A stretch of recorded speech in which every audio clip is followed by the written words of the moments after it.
Hola a todos, bueno, mi nombre es Marlady Barbosa, soy psicóloga de Health in Maine. El día de hoy vamos a hablar de un tema importantísimo que es el duelo, ¿sí? Primero, ¿qué es el duelo? Bueno, el duelo es un proceso interno de mucho dolor que se presenta ante la pérdida, ¿sí? Hablamos de pérdida por lo general para referirnos a la muerte de un ser querido. Sin embargo, la pérdida abarca un sinnúmero de situaciones, por ejemplo, como la pérdida de una relación afectiva, una relación amorosa, el divorcio, pérdida de un empleo, incluso la pérdida de una vivienda. Todas estas situaciones pueden significar una pérdida para una persona. Es importante dejar claro que esta reacción emocional y comportamental que se presenta por la pérdida es normal, ¿sí? Es normal, y el duelo, ese proceso de duelo, se presenta de forma diferente en cada persona, porque no todos experimentamos el dolor de la misma forma y no todos atravesamos por las etapas del duelo de la misma manera. Eso lo vamos a ver más adelante. Entonces ya sabemos que el duelo es un proceso normal, es un proceso de mucho dolor, pero que es necesario para la superación de esa pérdida. Ahora vamos a ver cuáles son las etapas del duelo o las fases del duelo. En primer lugar, vamos a hablar de la fase de negación. Esta es una fase muy común ante la pérdida. Por lo general, cuando se nos habla de la muerte de un ser querido o de algo que es bastante traumático para nosotros, lo primero que aparece es la negación, ¿sí? Negar la realidad. Esto es mentira, eso no puede estar pasando, quizás se equivocaron, el médico se equivocó, eso no era para mí. Aparece en primer lugar la negación de la realidad, ¿sí? Esta fase por lo general no dura mucho, ¿sí?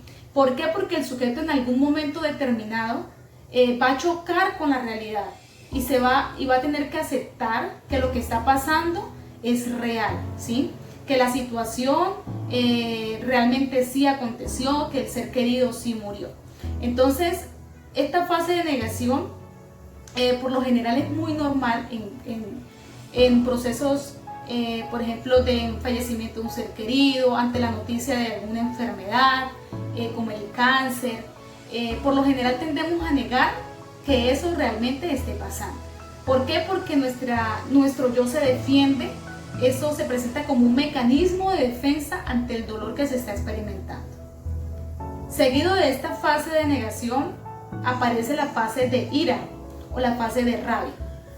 Por lo general, cuando ya no podemos mantener esa negación y nos damos cuenta que no podemos seguir negando esa realidad, aparece una ira, una rabia, que en ocasiones la proyectamos hacia otras personas o la dirigimos hacia otras personas que no tienen absolutamente nada que ver con lo que nos está pasando. En cuanto a la muerte de un ser querido, aparece rabia, aparece ira, culpa, frustración por lo acontecido. Incluso en esta etapa es muy común la búsqueda de culpables, ¿sí? Por ejemplo, la culpa fue de tal persona porque por ella fue que pasó esto. Si tú no hubieras hecho esto, esto no hubiera pasado. Entonces aparece la búsqueda de culpables e incluso en algunas ocasiones se puede presentar uno mismo como culpable, o sea, puede aparecer un sentimiento de culpa ante esa pérdida. Entonces, esta fase también es muy común en un proceso de duelo y es normal ante una pérdida. Posteriormente encontramos una fase que se llama la fase de protesta, ¿sí? En esta fase puede ser fase de protesta o fase de justificación. En esta fase lo que hacemos es buscar argumentos como de por qué aconteció esto. Buscamos como revertir la situación. Si yo hubiera hecho esto, ¿qué hubiera pasado? Y si yo no hubiera mandado a esta persona a hacer esta diligencia, ¿será que hubiera pasado la situación, hubiera pasado este accidente? ¿Qué hubiera pasado si yo hubiera hecho esto o lo otro? Entonces buscamos cómo revertir lo que sucedió, buscar como otras alternativas para ver si eso hubiera podido cambiar lo acontecido.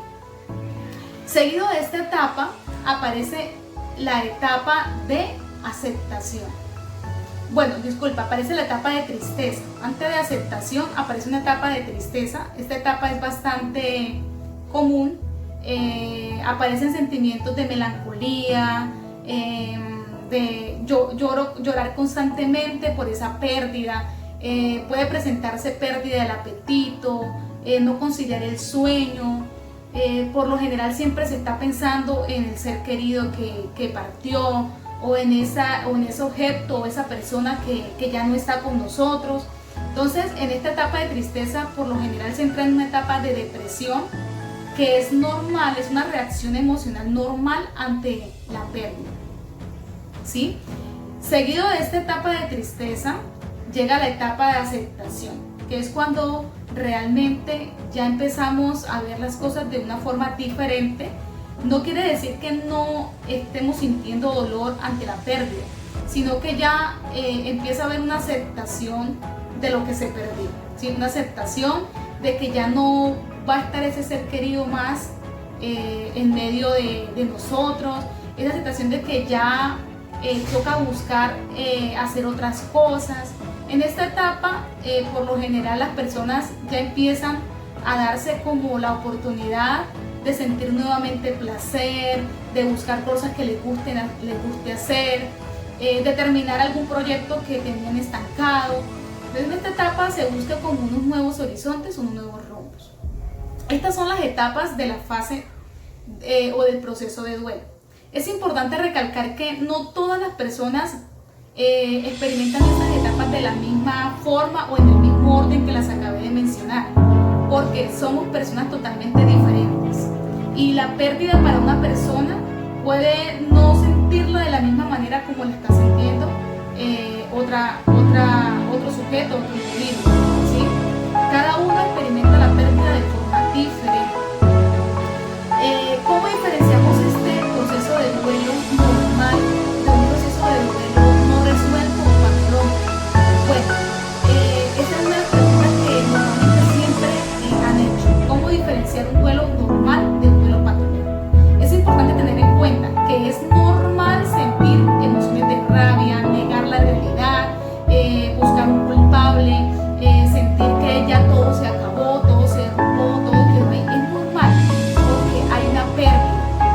Pero ¿cuándo se convierte en un duelo patológico? Cuando esas reacciones emocionales perduran durante mucho tiempo, o cuando esas reacciones emocionales se presentan de forma tan intensa que se convierte como les digo, no se vuelve funcional para la persona o para el sujeto. Se interviene en esa persona en cuanto a su vida laboral, su vida familiar, social.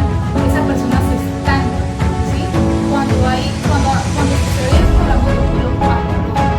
Entonces recuerden, cuando esto acontece, que ustedes, por ejemplo, lleguen a experimentar una pérdida, un ser cercano a ustedes, experimentar un proceso de duelo, es importante buscar la ayuda de un especialista si nos damos cuenta que esa persona se ha estancado en alguna de las fases y no ha avanzado en la aceptación de esa pérdida, ¿sí? Por lo general encontramos personas que cuando pierden un ser querido se quedan en una etapa de depresión, ¿sí? Entonces se convierte en un duelo patológico porque nunca hay una aceptación de la pérdida y la persona por lo general sigue realizándole el almuerzo, organizando el cuarto a ese ser querido que ya no está. O la persona se niega por decirlo así, una mujer joven que pierde a su esposo, se niega a amar a otras personas porque sigue guardando como ese proceso de duelo. Entonces es importante que cuando esto acontezca, pues busquen ayuda psicológica, ayuda de un especialista. Entonces muchas gracias por la